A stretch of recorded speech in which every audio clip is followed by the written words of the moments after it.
Ready to recall the Melvin Lily matter? All right, hearing no response, I guess we're not. Yes, Your Honor. I Say again? apologize. Oh, yeah, I hear it. Yeah. All right, you're all set, Mr. LaFleur. Have a Okay. good- Thank you, Judge. And Your Honor, we are ready on Lily. I apologize. Thank you. Court will recall the Melvin Lily matters 23S00471, 23T00759, and 21FB 1709. Tiffany Woods. Paul Barnett on behalf of the township.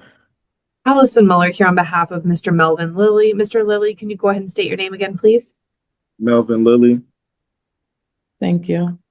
All right, Ms. Muller, where are we, please? Yes, Your Honor. I discussed with Mr. Lilly what we talked about in the bench conference. I did let him know that there will not be I guess, an absolute agreement to no upfront jail, but I did let him know the court's direction in sentencing. At this time, he does feel comfortable moving forward with the plea offers that we placed on the record earlier. Thank you. All right, Mr. Lilly, sorry, it's my understanding that in case number 23T00759, you're going to plead guilty as charged. Pay restitution. The prosecutor has indicated that there would be no upfront jail, but the court is indicating that that is conditional upon you continuing to do well and do what, you're supposed to do. If you do not do that, then the no upfront jail is off the table. You understand that part? Yes. And then in case number,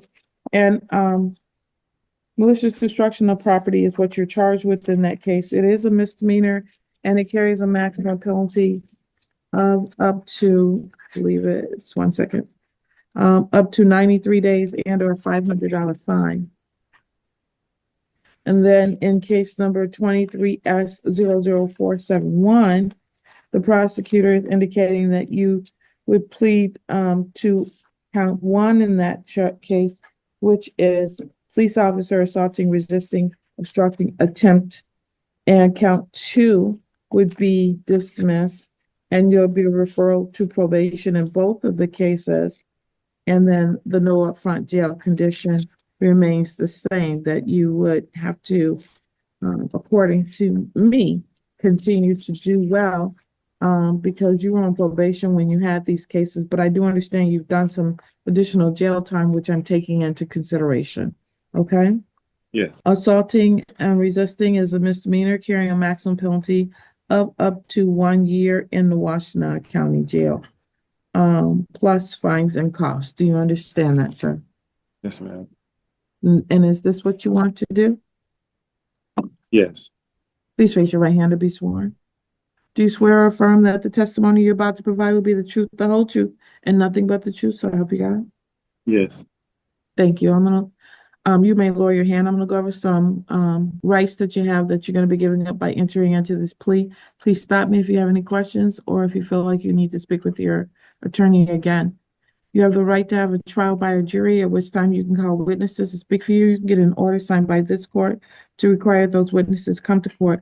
You have the right to see, hear, and question any and all witnesses that are called against you. You have the right to be a witness for yourself, or you can choose to remain silent. If you chose to remain silent, the prosecutor could not comment on that. Do you understand those rights? Yes, ma'am. You understand you're going to be giving up all those rights and you're not going to be having a trial of any sort? Yes. Do you also understand that there's no automatic right to appeal this decision? So the decision you're making today, in all likelihood, is going to stick with you. Yes. And if you're on probation, parole, or bond, when you made this, committed these offenses on June 25th of 23 and on October 30th of 23, you could be in violation of that.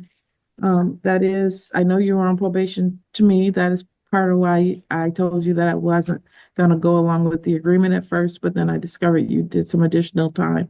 So I will definitely take that into consideration, but you do understand it would be a violation of your probation. Do you understand that, sir? Yes, Your Honor. And if you are not a U.S. citizen, you could have immigration consequences. Do you understand that? Yes. All right. Let's start with the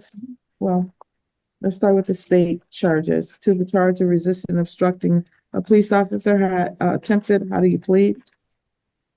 Guilty. And in the township case to malicious destruction of property, how do you plead? Guilty. All right.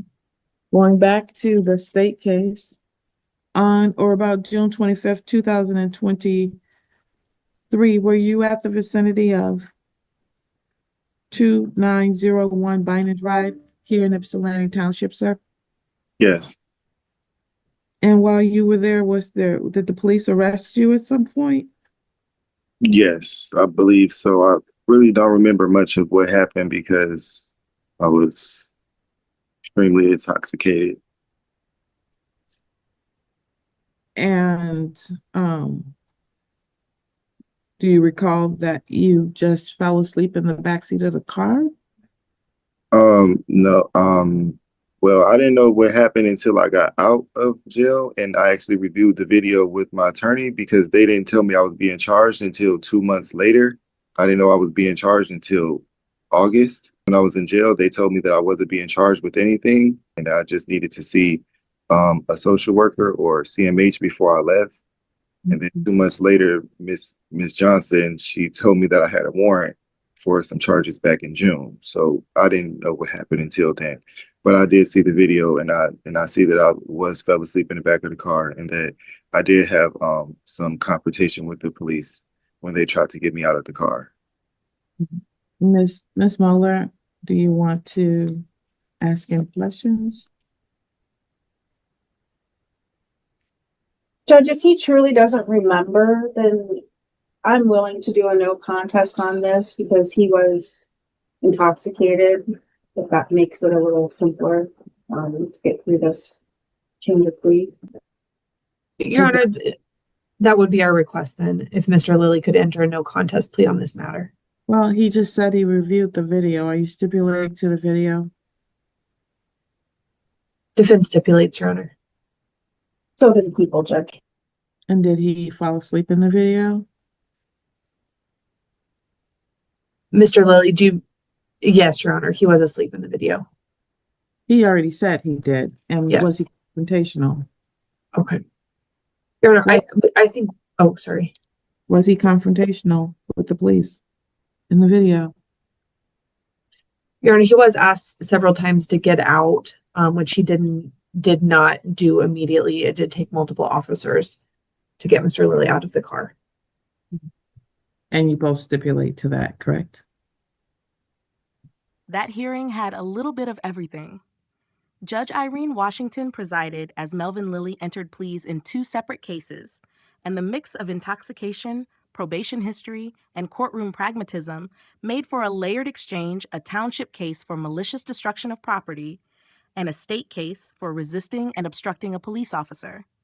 With his attorney, Allison Miller, he acknowledged the plea deal, plead guilty in both cases with no upfront jail time so long as he stayed compliant. Judge Washington emphasized that no jail wasn't automatic. It depended on him continuing to do well, especially since he was already on probation when these offenses occurred.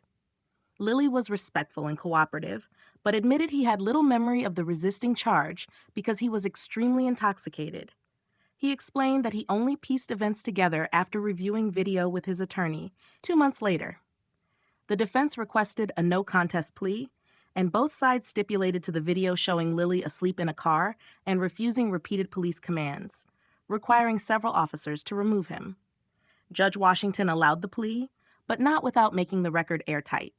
She carefully reviewed Lily's rights, jury trial, confrontation of witnesses, silence, and pressed him on the consequences, violation of probation, possible immigration impacts, and the likelihood this decision would stick without appeal.